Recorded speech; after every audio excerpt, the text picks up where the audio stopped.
3, 2, 1, go. Oh man! 40. Wow.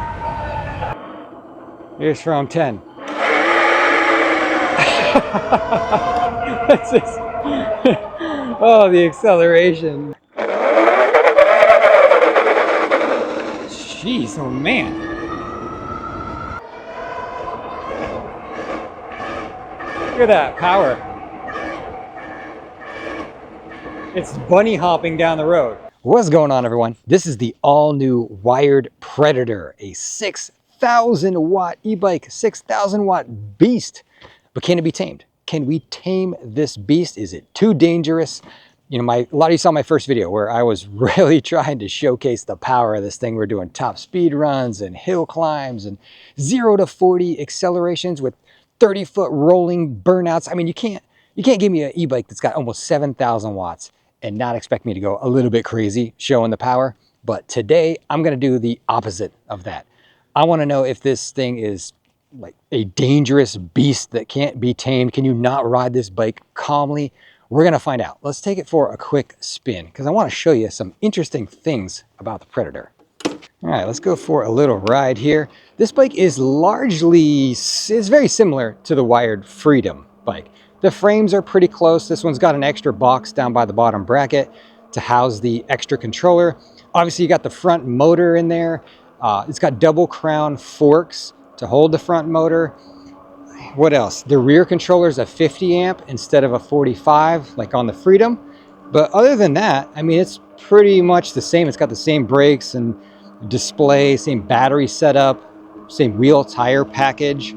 It looks a lot alike, but man, it does not perform the same. It's got a lot more power in it, and it's a lot of fun. But I really want to know and show you also if this can be tamed. Can you ride it calmly like a regular bike? I mean, that first video I was just going bananas with this thing. You might want to check that out if you want to see what it's truly capable of. But the display screen was showing in the high 6,000s, even flashing to 7,000 watts. It's got a lot of power in it.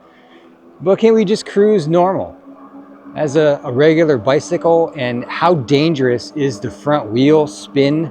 You know, when you're making turns, you got to worry about that wheel slipping out from under you. So, and what can you do to manage the power on this thing? You can't give it that much power and not ways to manage it. So I'm going to show you that today, because there's basically 4 things about this bike that make it drivable.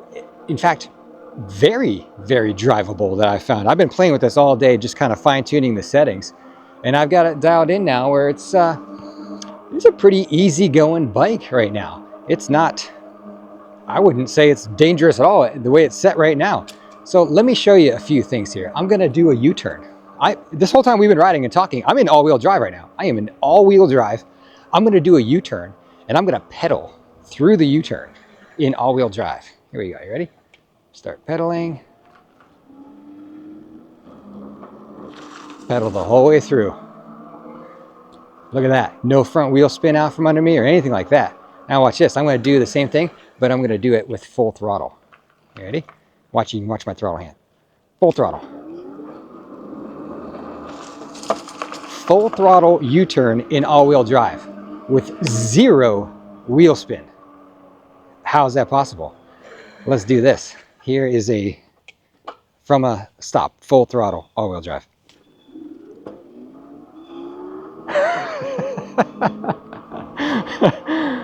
Where is the 30-foot rolling burnout?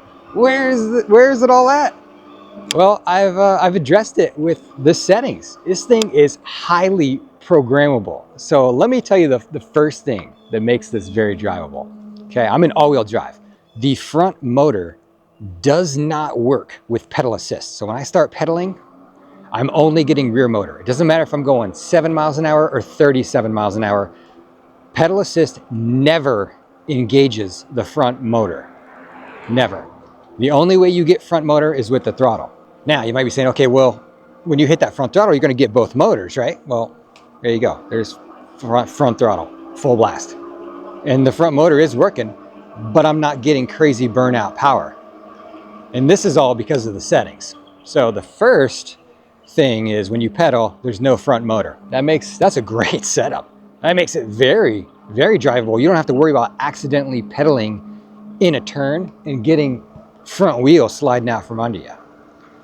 The next thing is the settings for the power management, the pedal assist management settings. You can go in this display and set it up to deliver however much power you want in every pedal assist level. So right now I'm in pedal assist 1. I've got it set to give me 9% of the power. It's giving me 264 watts. 264 watts, that's it in pedal assist 1. I've got pedal assist 2 set to like, I think 12%. So if I go to 2 and start pedaling, it's giving me a little bit more. Right there, I'm getting 395 watts. So you could really dial this thing back. And that's what I did. I just dialed it way back. So when I'm in pedal assist 1 and 2, I'm lightly sipping at that 6,000 watts of power. I'm only taking 9% of it. So it makes it extremely drivable at low speed. The third reason that you can really dial this thing back is that the pedal assist system is watt based, okay? It's a cadence sensor bike. So as soon as you start turning those pedals, it's gonna start giving you power. But it's watt based. It only gives you the amount of watts and the amount of power you've asked for. A lot of the systems on these bikes are speed based. So when you're in pedal assist 1 and you start pedaling, you know, those bikes, they give you like all this power. They give you like 1,000 watts and they drag you up to 10 miles an hour and then it cuts out because it hit that, you know, speed limit for pedal assist 1. This isn't like that. It doesn't matter if I'm going 7 miles an hour or 40 miles an hour. It's only gonna give me 264 watts in pedal assist 1. So the speed is irrelevant. I like that system way, way better because you're telling the bike, I want this much power. You're not telling it, you know, give me all this power until I reach 12 miles an hour. And then there's one last thing that makes this extremely drivable, and that is the throttle follow feature. So right now I've got it in throttle follow is on. It's in the on setting, which means my throttle is linked to my pedal assist. So it doesn't matter if I'm pedaling or if I hit the throttle like this, I'm getting 500 watts right now because it's given that 9% of power to both motors. So you never get that crazy burnout like this. Even if I go to pedal assist 2 and hit the throttle, now I'm getting 724 watts. So I've basically made this a class 2 e-bike right here. A extremely calm class 2 e-bike. I'm in dual motor mode. I'm getting 730 watts out of this bike, and that is it. Here's a full blast takeoff. There you go. This is a 750 watt bike takeoff. It's so disappointing. So very, very drivable in this. It's not dangerous with front wheel spin at all. I can't even make the front wheel spin when you dial these settings back. Here's a full blast U-turn. Full throttle. Look at that. I only got 724 watts. So there you go. You can tame the beast. You can tame the Predator bike very easily by changing these settings. Now I've got the pedal assist set where, you know, 4, 5, those levels are giving me all the power. So if you want to see what that looks like, I mean, you just got to punch it up to, let's put in pedal assist 5. I think I have this set to give me all the power. So that'll show you what that's like up here. All right, here's all the power. There's your 30-foot rolling burnout. There it is. That's a lot of power. In this setup with 100% power, yeah, I ain't pedaling in turns. I ain't doing throttle in turns. Because you can't be gradual with the throttle there, but anytime you hit it, front tire breaks loose. A lot of power in this thing, but the beast can be tamed. If any of you are concerned about, like, how do I manage this much power? I mean, this bike is not for everyone. I'm going to dial it back down. Let's get down to 2 again. This is not a bike for everybody. Absolutely not. If you don't know what you're doing, if you've never ridden all-wheel drive, I wouldn't recommend you get this. Get the Freedom. Get the Wired Freedom. That's got a lot of power. That's got plenty of power for the average person. This one's for the guy who has 5 bikes in his garage, multiple all-wheel drive bikes, he's a power enthusiast, he just wants a ton of power, yeah, then you go ahead, go get a Predator. Yeah, you'll love it. You will love the thing. And you can still make it drivable like this. But this bike is an anomaly. I don't know anything else like it, really. I mean, I've got some serious all-wheel drive bikes in my garage. I got a Furious EMX Ultimate 60 volt and a Grizzly and an Anioki A8 Pro Max and all these other all-wheel drives that are really fast and powerful, but they don't come anywhere near touching the performance specs of this thing. But I think we should head back to the garage. I want to kind of show you this thing next to a Freedom so you can see the difference. All right, we got to jump out here on a 45-mile-an-hour road. Let's punch it up to full power so we can keep up with traffic. All right, here we go.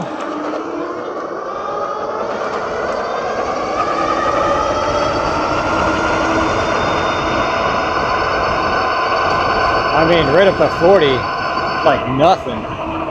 And yes, I do have it maxed out. I have the speed limit set to like 66 miles an hour. I mean, I've got it. There's no more. It does not go any faster. People were asking me that. Can you unlock it faster? It's got 60 volts and these motors, it should be going 50, 60 miles an hour. No, that's as fast as these motors spin. You're gonna get 43, 44 miles an hour out of this bike, which I mean, I think is plenty. That's kind of my magic number for an e-bike is 40 miles an hour.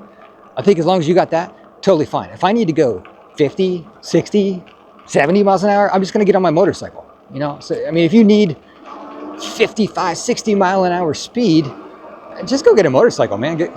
Man up, go get the motorcycle. Because the way I look at it is, you're on a bicycle, 40 miles an hour is plenty because you're on bicycle parts. You're on bicycle tires and brakes, bicycle suspension. You know, you got to go faster than that. Get something that's made for that speed. Now with that throttle follow feature, I mean, you could turn that off. If you put that to off, you could have it set up where pedaling is very, very tame. You have it like tuned way down. And then if you have that throttle follow off, you would have full blast power on the throttle at all times. But I'm kind of actually liking it throttle follow because you gotta watch what you're doing with this thing, man. You gotta know how to drive this. But before we make it home, we'll do one quick last burst here for you. 15 miles an hour, and let's punch the throttle. Break the front tire loose, and off like a rocket ship. Wow. Incredible bike. Now, they only made 100 of these, so I don't know how many are left, but if you have any interest in this thing, now's the time to act.